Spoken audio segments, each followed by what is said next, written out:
In a short time, I'm going to ask you to put your face up against that face piece and look in this box while I ask you to solve some multiplication problems in your head. The problems will be relatively simple. They'll be given to you verbally, and I will ask you to give me the answer verbally back. Give me only the answer. Once you have given me the answer, dismiss the problem from your mind, and we'll go on to a next one. Many psychologists had begun to take Dr. Hess's experiments with the pupils of the eye further. They were fascinated by the idea that there might be other forces inside the mind that people themselves weren't aware of. One of them was a young psychologist studying in America called Daniel Kahneman. His fascination with the complexity of the mind had come from a moment of terror when he was a child, living in Nazi-occupied France during the Second World War. One day he had been stopped by an SS officer. Kahneman was a Jew, and the SS was in charge of sending people to the death camps. He was convinced that he was about to be sent away to be killed. But the SS man picked him up, kissed him, and showed him pictures of his own son in Germany.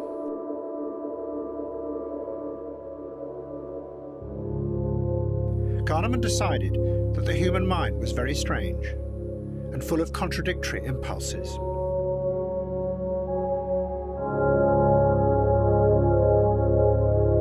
"17 times 19.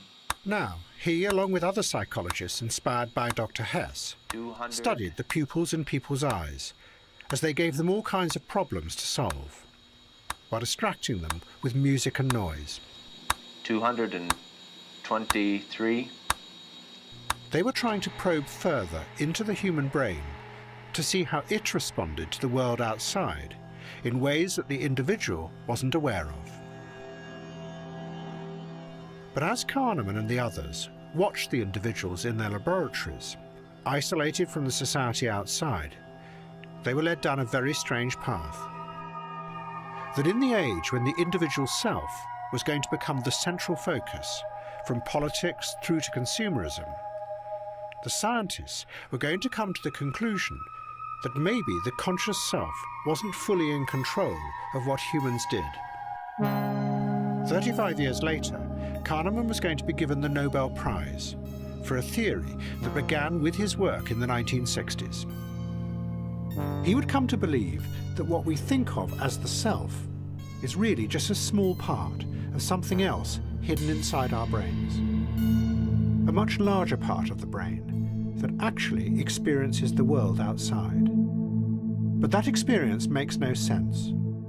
It is just an ongoing, chaotic rush of biochemical data that flashes up and fades away. And what humans think of as their self is actually an accessory that tries to make sense of this chaotic mass of incoming data. But to do that, it has to simplify and turn that data into stories that are sometimes so simplified that they bear little relationship to the reality outside.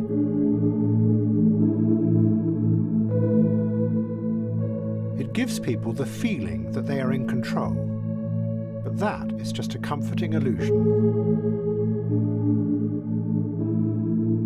Kahneman's theory was going to have a far-reaching influence beyond psychology, because the implication of what he was saying was that you could never change people's behavior by appealing to them rationally.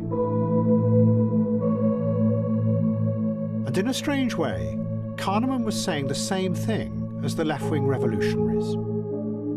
Human beings did live in a simplified dream world, but what he was saying was that there was nothing you could do about that.